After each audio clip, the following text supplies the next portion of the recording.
Hace algunos años, trabajé como guardabosques en un campamento en Cuernavaca. Allí conocí a un poeta surrealista mexicano. Estaba especialmente agradecido de que estuviera ahí. Unos animales habían entrado al campamento y los ahuyenté por él. No fue gran cosa, en realidad. Como muestra de agradecimiento, me explicó esta extraña historia. Una que ocurrió en un pueblo del desierto de Sonora, llamado Amalfitano, en 1975. La gente ahí seguía una creencia muy poco ortodoxa, que giraba en torno al dado de Babilonia.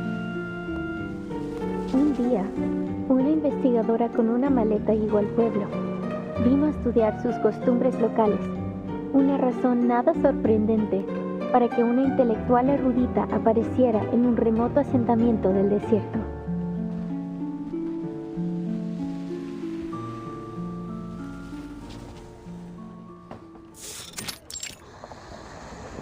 But little did she know, this dusty old town and its peculiar custom would lead her down an entirely unexpected path. Hold on. Sorry to interrupt, Recoleta. Does this researcher have a name? She could be Nora, Joanna, or Teresa. Any name, really. I feel like you want people focusing on this story, not keeping track of who's who.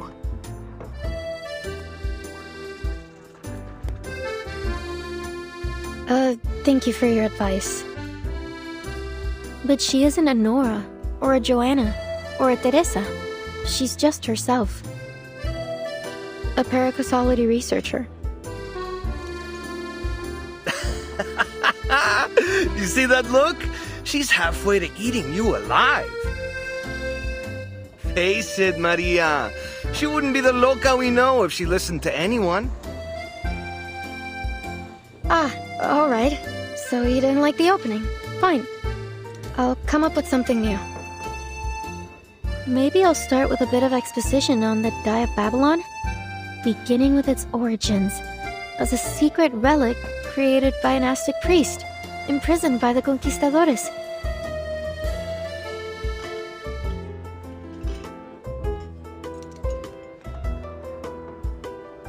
I don't know if that's going to do much, hermana. I'm beginning to think we'll never figure out what you're trying to say with this novel.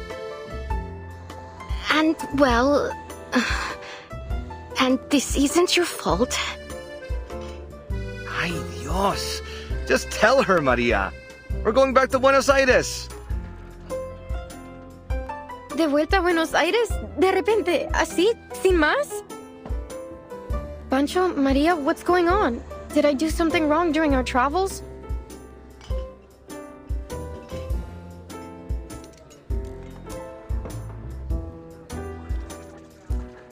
Ah, see.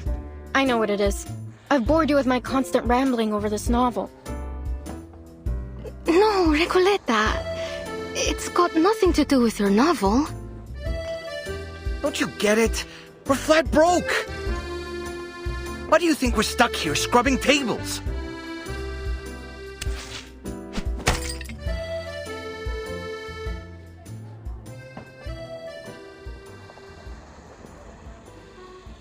Because we can't pay for all the mate we've been drinking. That wasn't a question, Regoleta.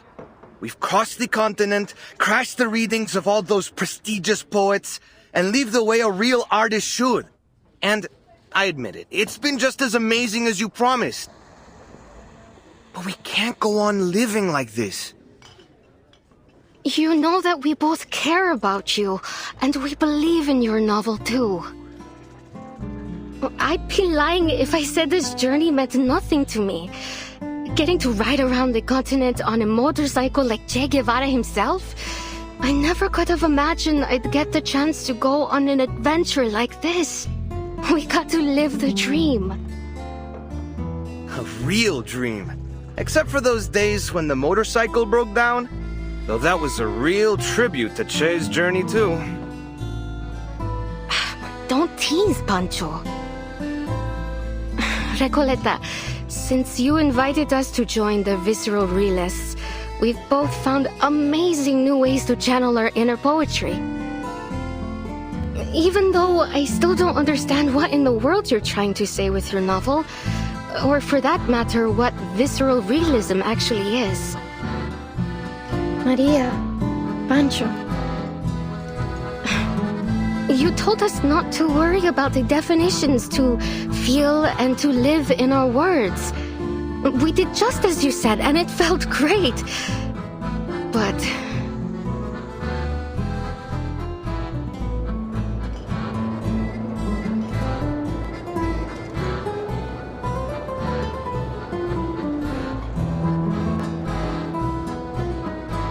ahora el frío del invierno se instala.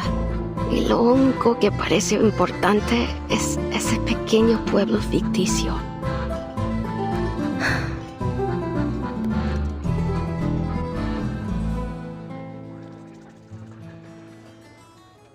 I appreciate your honesty, amigos. I was worried the problem was much worse than all that. Winter here isn't as dreadful as you think, and I know just the place to keep us warm.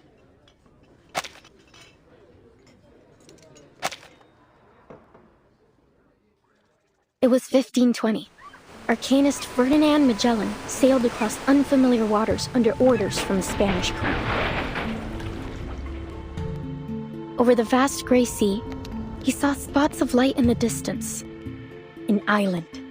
He named it Tierra del Fuego. For the next 400 years, Ushuaia faithfully served its role at the end of the world. It became the continent's penal colony, and its largest building even served as a prison. Many arcanists were exiled there. By the turn of the century, the arcanist hunt had reached its peak, and the Comala Sanatorium was built. Well, as you may already know, at that time, most arcanists were believed to be victims of madness. The sanatorium was their ship of fools. However, as people began to realize that arcanist blood wasn't a guarantee of madness, fewer and fewer were imprisoned there. By 1947, it was officially closed. Until the 1970s, when a group of people from the National Foucault Studies Association returned to the island with new ideas for the location. They spoke in abstract terms and opaque theories that no one could understand. They rebuilt this place and gave it a new name. After a long period of construction, the Comala Sanatorium became a prison once more, one designed to hold arcanist criminals. They were taken from the streets and the psychiatric clinics, from secret societies and rebel groups. Any arcanist deemed mentally or socially unfit would be locked away there. This association claimed the inmates would receive the best treatment, and they would fully recover before being returned to society. A prison, a medical lab, a sanatorium, call it whatever you want. That is what Comala is today.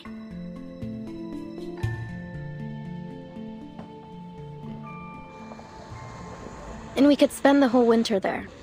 It'd probably be the easiest winter we've ever had. All that it requires is a little bit of acting. It won't be hard to pass ourselves off as a bunch of unstable crackpots. A touch of madness comes parceled with the gifts of being an arcanist. That's your brilliant idea?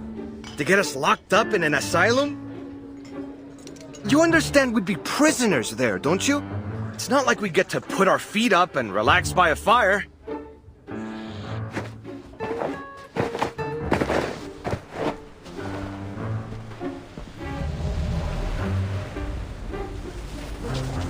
You want to go to jail? Well, see that man over there? Go greet him with a punch to the jaw, then you'll be set for the whole winter. It sounds like a good idea. Recoleta, please. We're not messing with the gendarmeria. We're going to my Aunt Julia's. She said she could take us in at her vineyard up north near the capital. Well, it's harvest season. They could use all the help they can get. We'll return to Ushuaia next year. Or when the winter has passed. It'll still be great.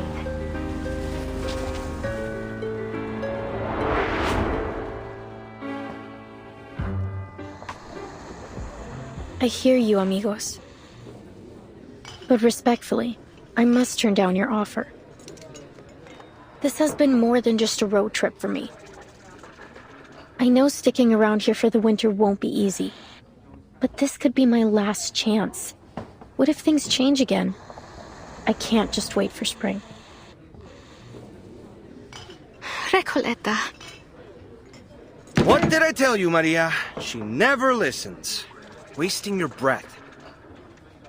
Adios, Recoleta. I don't think we'll meet again.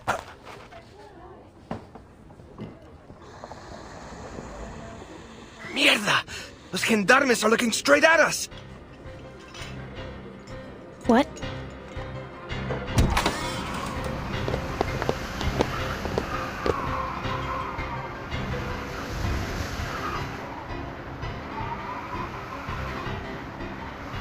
Stop right there! You three match the descriptions of some intruders at the poetry meeting in Casa Pionera.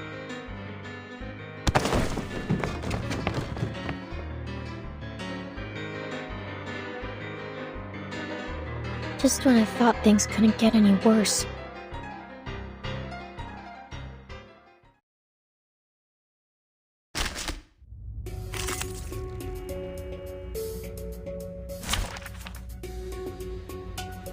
Trade season again. Finally, some interesting work.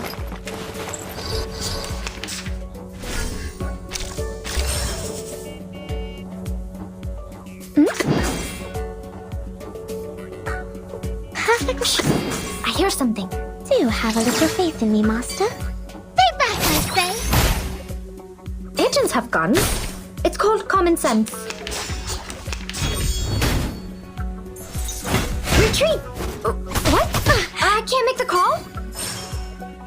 This heart should do. Whose heart is beating so loud?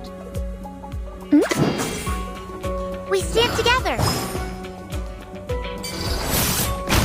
Oh?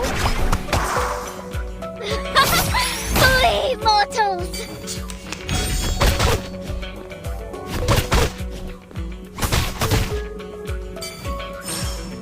Oh, look, here's another one. Shh. This heart should do.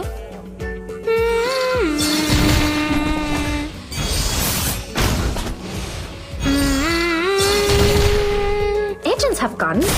It's called common sense. Keep going. For our dream, comrade.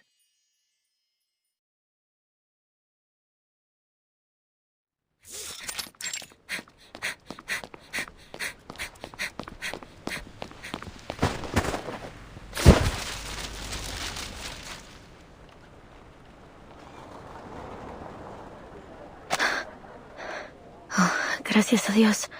Creo que los perdimos. Are you all right? Gracias. Better to kiss the ground than kiss the gendarme's boots, if one must choose. Wait a second. Doris, is that you? Funny how life moves in circles and puts an old friend in my path. How have you been? Are you paying another visit to Comala? Doris.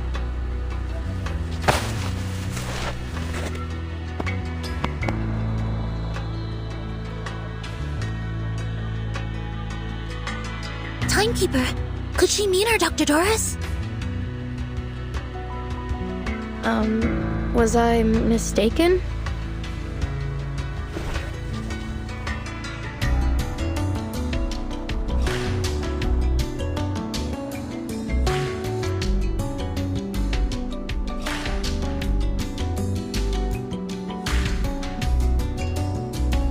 How strange.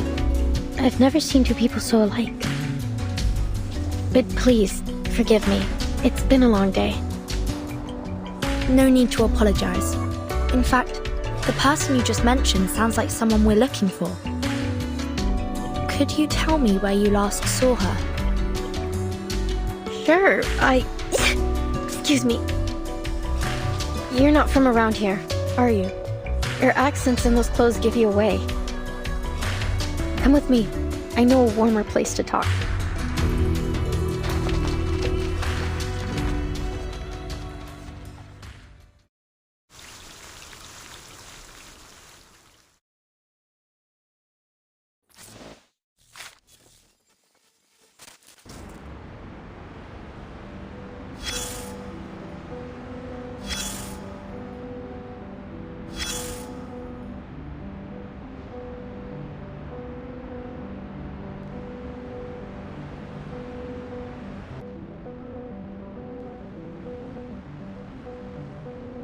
The moment armies start to march, the world stands still. You fight or fall back, charge forward or run. Those are the only rules on the battlefield. I don't see a start time on this report, nor does it state the reason for or the demands of this war. That's what you think. The scars left on the land may be the most obvious form of destruction, but the true devastation of war is one that develops gradually in the souls of people. You don't? The young writers have all been exiled, sent down a path with no signs to follow and no destination. In dark days of bloody conflict, soldiers often find comfort in scriptures and verses, or in letters from their loved ones. They hold those words close, a fragile piece of home, a brief solace from the roaring of the battlefield. But as they fall one by one, they learn the bitter truth. No destiny awaits them but death. That bitter homesickness still weighing heavy in their hearts. In dreams, maybe. Walking the streets of your hometown, spending a lazy afternoon at the writing desk. Dreams can take you anywhere. But live there too long, and the lines between fiction and reality will blur, and soon you'll never wake up again. Soldiers crawl through trenches, roll in the mud, and charge to their deaths again and again, while words are forever trapped within the confines of poetry, made to live, die, and live again under the golden prophecy. I can't stand the way poets talk.